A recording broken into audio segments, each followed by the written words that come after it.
Good evening, IceHogs fans, and welcome back to the BMO Harris Bank Center for Game 3 between the Rockford IceHogs and the Texas Stars here this evening. After playing the first two games down in Cedar Park, Texas, the IceHogs accomplished everything they set out to, coming back here tonight with a 2-0 series lead. Tonight only marks the second game this season between these two teams, and Rockford, unfamiliar with Toronto, will have to focus on themselves and some of the new faces in their own lineup tonight.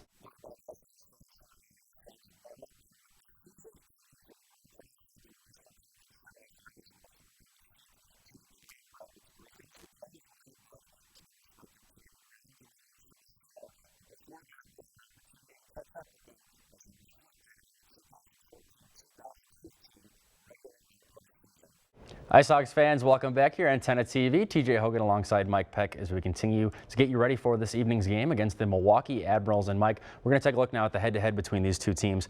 And a few things stand out to me, and that's defensemen here for the Rockford IceHogs and the Milwaukee Admirals in this series. Yeah, look at that. TJ Brennan and Taylor Aaron. Funny you say blemish, because obviously you're speaking a little bit in jest there, because that game he played absolutely outstanding. And if it wasn't for the play of Mazanets, I thought Rockford definitely deserved the win there. But boy, Leighton was fantastic in that game. 34 saves in the overtime loss, unfortunately for them. But it's been a very tight series, and like you said, a lot of penalties for Rockford in this contest between these two teams. But their penalty kills have really been great. They only really have allowed one game. They gave up 2 power play goals. The rest of they only have given up 1 the rest of the series. Even though the IceHogs do hold a 2-0 series advantage over this Texas Stars team, they know they will come out here tonight desperate, looking for a win. Good evening, IceHogs fans, and welcome back to the BMO Harris Bank Center for Game 4 of the Western Conference semifinals between the Rockford IceHogs and the Grand Rapids Griffins. Last night, Rockford is coming off of a big 4-1 win over this Griffins team to cut the deficit in the series to 2-1. IceHogs fans, welcome back. Antenna TV, TJ Hogan alongside Mike Peck as we are getting down to the nitty-gritty here, getting ready for this evening's game with the Milwaukee Admirals again. And Mike, it's very interesting when you compare these two teams this season because they're very similar. They're close in the standings. They're in the same division, and boy, they have had the same ups and downs this year, almost to a T. As you look at Milwaukee here, we're going to start with Milwaukee's win streak. They started off with 6. Milwaukee actually has had a little bit more of the extreme than what the IceHogs had, but yeah, Let's take a look now at the keys for this evening's game, and this is the second straight game against Milwaukee, and it's the second game. Yesterday we said it was probably the most important game for the series, but you got to flip the page now. It's a different game. The most important now game it's the most important game of the season. Key number 1 is going to be playing desperate. Yeah, absolutely. You know, all right, so we'll take a look at key number 2 here, and we saw that winning streak there, and we saw all the goals that Rockford was scoring. Obviously, they're a bit of a different team now with some things that have happened, transactions, trades.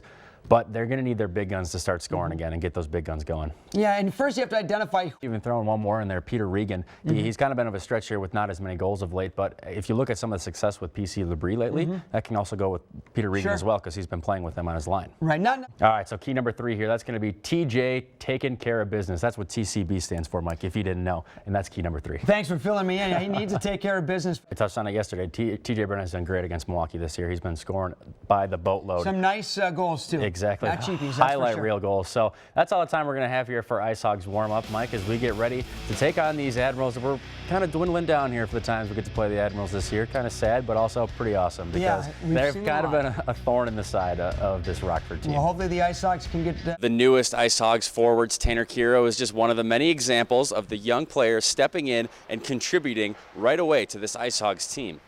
IceHogs fans, welcome back to IceHogs warm-up here on Antenna TV. TJ Hogan alongside Mike Peck as we continue to get ready for this matchup between your Rockford IceHogs and the Milwaukee Admirals. And Mike, we can take a look back at the last time the Rockford IceHogs took on those Admirals. It was a close game, ended up 2-1 for the Admirals, not in Rockford's favor, but it was a much better game played than maybe last Friday night. So some positives to take from here, but as you can see, some of the scoring right there. Yeah, unfortunately. And my question to you is, Mike, if this turns out to be a win for Rockford, they win a close game against Milwaukee, does that kind of break the dam in a few games down the road? They'll start winning that they would have lost in the past? Carey regains down low for Ross. McNeil in the front, he takes it and scores! Mark McNeil, power play goal. 6 minutes, 54 seconds into this one, and Rockford's right back in the game. Over the line, but he's going to fumble, and this one's going to Labrie. Labrie, 2-on-1 with McNeil. Labrie over to McNeil. McNeil's shot saved by Mazanets. He throws out the left pad. Up to Arvidsson, great nice pass to Stahlberg. Stahlberg turns on the Jets, turns around Fournier. Stahlberg, backhand to the roof. Fournier got turned around by the speed of Stahlberg, and he took that one backhand. Shoots it wide. Missed opportunity there for Rockford is now Watson. Potential break. Watson comes in, big slap shot, he fakes it, he dekes and scores. Austin Watson puts that one in the back of the net. Another breakaway for the Admirals. In front by Rasmussen. Polka pulls the trigger. He shoots from the point. Rebound. Score. Ryan Hartman gets the shot from Billy Polka. 14 seconds remaining.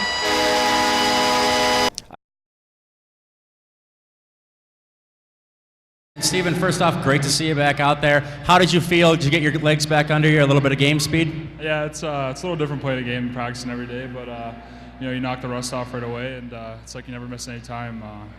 First period was awesome. I'm just excited to keep playing. So it's no secret that Iowa, and especially the goaltender Curry, have been giving you guys problems this year. How much confidence does it give you guys scoring a goal early like that? Yeah, I think we just keep working like we have in the first, and keep throwing pucks on net. You saw what happened, when we scored our first goal. So we just got to keep grinding down low and keep throwing pucks on net. Hopefully they keep going in. Opening this second period on the penalty kill, what's going to be the key to finish that off? We just got to finish it off, keep doing what we've been doing the past few months, and gain some momentum out of it and keep going. All right, thanks so much. Good luck the rest of the way. Yeah, thanks. All right, that was TJ Hogan down. All right, Scott, I don't know if you knew this or not, but this is the first shutout by the Rockford IceHogs at the BMO in almost 3 years. How were you able to do it tonight? Well, honestly, it was the guys played great tonight. They played such tight defense for me, kept everything to the outside. I can't thank them enough. Now, your job is to stop the shots, but it's got to feel good when the team in front of you scores 4 goals. How do you keep this offense rolling with these guys? They played great tonight. They did everything right. Worked hard, did the right thing, and played great defense. And we're going to win a lot of games when we play like that. A couple games coming up here against Chicago. What's going to be the key against this division rival? I'll just take the confidence we got from this game and keep rolling. When we're going, we can beat any team in the league. All right, thanks. Congrats on the great games. At number 2 scar, number 33, Scott Darling. And Mark, you guys were down early in this game to Grand Rapids. What were you guys able to do to fight back and tie it up? Just get pucks behind their D, get our feet moving, get in there, win some battles, get pucks and bodies in net. Now, you are scorching hot right now, 5 goals in the last 4 games. What's been going right in your offensive game? I'm just trying to shoot the puck and go to the net. My line mates have been great too. Winning a lot of battles, looking for each other, a lot of talk, communication out there, and things are working out for us right now. All right, tied 1-1 going into the second period. What are you going to have to do the rest of this game to come out with the 2 points in the victory? I think we got to sharpen up a bit in our own end. A little less turnovers in the neutral zone for sure, and just get back to getting pucks deep and working them in their end. All right, thanks so much. Thank you.